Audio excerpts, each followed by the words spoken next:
नमस्कार, आप देख रहे हैं 4 PM। मैं हूं आपके साथ सिमरन। दिन भर की तमाम बड़ी खबरें शुरू करने से पहले एक नजर आज की सुर्खियों पर। मध्य प्रदेश में चुनावी जनसभा के दौरान कांग्रेस नेता राहुल गांधी ने भाजपा सरकार पर जमकर साधा निशाना। सुप्रीम कोर्ट के फरमान को किया नजरअंदाज, दिल्ली वालों ने जमकर फोड़े पटाखे, AQI पहुंचा 900 के पार। प्रधानमंत्री मोदी की छत्तीसगढ़ रैली को लेकर मुख्यमंत्री भूपेश बघेल ने जमकर घेरा। गाजा में IDF के एक्शन पर भड़की प्रियंका गांधी, बोली इजराइल एक्शन का सपोर्ट करने वाली सरकारों को शर्म आनी चाहिए। एनसीपी प्रमुख शरद पवार को OBC बताने वाले जाति प्रमाण पत्र को लेकर भड़की सुप्रिया सुले। राजस्थान में भाजपा द्वारा कांग्रेस के खिलाफ फैलाए गए दुष्प्रचार को लेकर कांग्रेस नेता KC वेणुगोपाल ने भाजपा पर साधा निशाना। मध्य प्रदेश में नजदीक आते ही चुनावी तारीखों को मद्देनजर रखते हुए सभी पार्टियों ने अपना चुनावी प्रचार तेज कर दिया है। सभी पार्टी के नेता चुनावी जनसभा कर रहे हैं। ऐसे में आज मध्य प्रदेश पहुंचे राहुल गांधी ने जनसभा कर लोगों को संबोधित किया। इस दौरान राहुल गांधी ने भाजपा सरकार पर हमला भी बोला। दरअसल जनसभा के दौरान राहुल गांधी ने कहा कि हमने मध्य प्रदेश में किसानों की कर्ज माफी का वादा किया था, आपने कांग्रेस की सरकार चुनी, हमने लाखों किसानों का कर्जा माफ भी किया, लेकिन भाजपा ने आपके द्वारा चुनी गई सरकार की चोरी कर ली और एक भ्रष्ट सरकार लाकर रख दी। मध्य प्रदेश में आज देश में मध्य प्रदेश भ्रष्टाचार की राजनीति बन गया है। राहुल गांधी ने आगे कहा कि यहां आपके 18 साल खराब हो गए हैं, एक के बाद एक झूठ बोला गया है। PM मोदी को शर्म आनी चाहिए। वो नीमच आकर कहते हैं कि हमने मध्य प्रदेश में 500 फैक्ट्रियां खोली। सभी जानते हैं मध्य प्रदेश में एक कारखाना नहीं है। जो मन में आता है वो कह देते हैं, सोचते हैं जनता को कोई समझ नहीं। वादे हमने भी किए हैं, किसानों के कर्ज माफी की घोषणा की थी, जिसको करके भी दिखाया है। साथ ही राहुल गांधी ने कहा कि किसी भरम में मत रहना, मध्य प्रदेश की सरकार को विधायक नहीं बल्कि CM शिवराज और 53 अफसर मिलकर चला रहे हैं। इसमें OBC का मात्र एक अफसर है जिससे ये लोग कुछ काम भी नहीं देते। हम जाति जनगणना की बात करते हैं तो PM कह रहे हैं कोई जाति नहीं होती है, सिर्फ एक ही जाति है, वो है गरीब की। हम वादा करते हैं कि सरकार बनने पर जाति जनगणना कराएंगे। आपको बता दें कि मध्य प्रदेश में भाजपा से टिकट ना मिलने वाले प्रत्याशी अपनी ही पार्टी भाजपा से काफी नाराज चल रहे हैं। अब ऐसे में देखना ये होगा कि मध्य प्रदेश की जनता किसको चुनती है।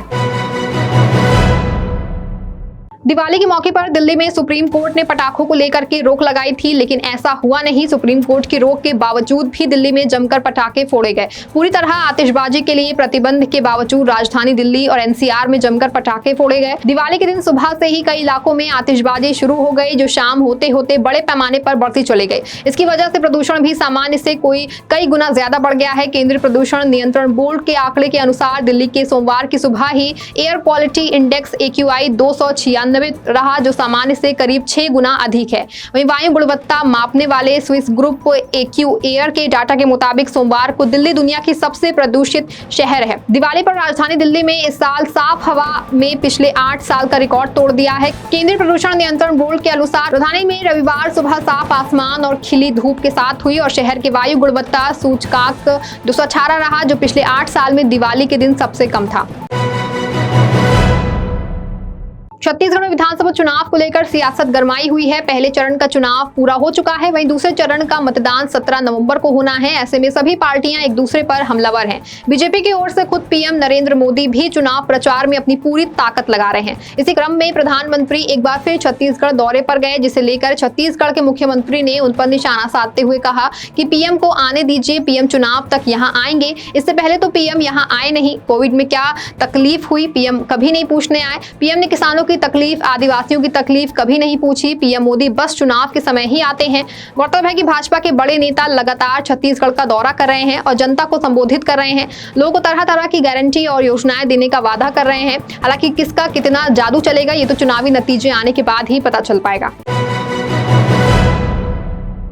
गाजा पट्टी में इजराइल और हमास में जारी जंग में लगातार बेगुनाह मारे जा रहे हैं, लोग अपना देश छोड़ रहे हैं। अभी हाल ही में एक बार फिर से गाजा पट्टी में इजराइल सैन्य बलों ने गोलाबारी की। इस कार्रवाई के बाद अब कांग्रेस महासचिव प्रियंका गांधी ने सवाल खड़ा किया है और साथ ही सरकार पर हमला भी बोला है। ट्विटर पर पोस्ट कर गाजा पट्टी में बच्चों के हालात पर भी चिंता जताई है। उन्होंने लिखा कि कितनी निंदनीय और अपमानजनक घटना है। गाजा में 10,000 से अधिक लोग मारे गए हैं, जिसमें से लगभग आधे बच्चे हैं।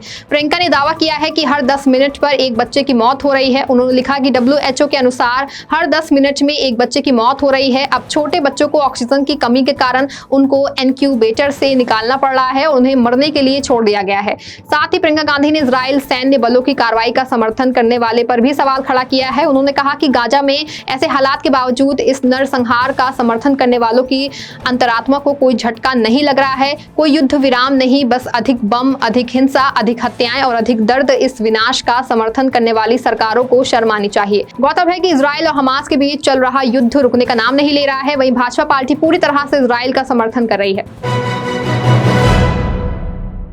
महाराष्ट्र की राजनीति में आए दिन हलचल मची हुई है। ऐसे में अब एनसीपी के प्रमुख शरद पवार की जाति को लेकर के चर्चाओं का बाजार गर्म है। दरअसल शरद पवार से जुड़े कथित जाति प्रमाण पत्र को लेकर बवाल मचा हुआ है। इसी बीच एनसीपी सांसद सुप्रिया सुले ने उनकी जाति को ओबीसी बताने वाले प्रमाण पत्र को फर्जी करार दिया है। बता दें कि शरद पवार से जुड़ा एक फर्जी ओबीसी जाति प्रमाण पत्र वायरल हो रहा है। मराठा आरक्षण विवाद के बीच ये दावा किया जा रहा है कि जिस शरद पवार ओबीसी जाति से ताल्लुक रखते हैं। सुप्रिया सुले ने कहा कि आजकल इस तरह के फर्जी प्रमाण पत्र जमकर वायरल हो रहे हैं। शरद पवार से जुड़ा ये पत्र पूरी तरह से फर्जी है। सुले ने कहा कि उन्हें संदेह है कि जब शरद पवार स्कूल में थे तब मार्कशीट और स्कूल छोड़ने के प्रमाण पत्र भी अंग्रेजी में छपते थे या नहीं। आपको बता दें कि शरद पवार और अजित पवार के अलग होने के बाद जैसे ही महाराष्ट्र में सत्ता परिवर्तन हुआ, वैसे उनके बाद से ही राजनीतिक उथल पुथल मची हुई है।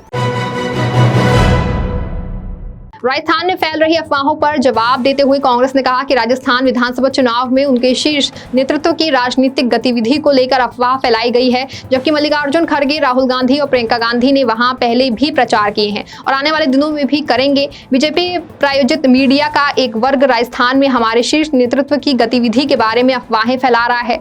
हाल ही में कांग्रेस अध्यक्ष मल्लिकार्जुन खड़गे, राहुल गांधी और प्रियंका गांधी ने राजस्थान, मध्य प्रदेश, छत्तीसगढ़, तेलंगाना और मिजोरम में कई बार प्रचार किया। उन्होंने कहा कि 16 नवंबर को मल्लिकार्जुन खड़गे 3 दिनों के लिए राजस्थान में रहेंगे। राहुल गांधी के 4 दिनों के सार्वजनिक कार्यक्रम होंगे और प्रियंका गांधी भी 3 दिनों के लिए प्रचार करेंगी। बीजेपी पर तंज कसते हुए केसी वेणुगोपाल ने दावा किया कि ये दुष्प्रचार हमारे खिलाफ फैलाया जा रहा है, जबकि इस बारे में पूरी तरह से चुप्पी है कि कैसे प्रधानमंत्री मोदी मिजोरम में चुनाव प्रचार करने नहीं गए। उनके मुताबिक ये बेहद अनैतिक और शरारतपूर्ण है। राजस्थान के प्रति कांग्रेस की अटूट प्रतिबद्धता पर सवाल उठाया जा रहा है। कांग्रेस महासचिव ने कहा कि मत भूलिए, राहुल गांधी ने भारत जोड़ो यात्रा के दौरान पूरे राजस्थान में 18 दिनों तक चले। आपको बता दें कि राजस्थान में कांग्रेस नेता राहुल गांधी बहुत जल्द जनसभाएं करने वाले हैं। फिलहाल इस बुलेटिन में इतना ही। ऐसी बड़ी तमाम खबरों से जुड़े रहने के लिए आप देखते रहें 4PM। धन्यवाद।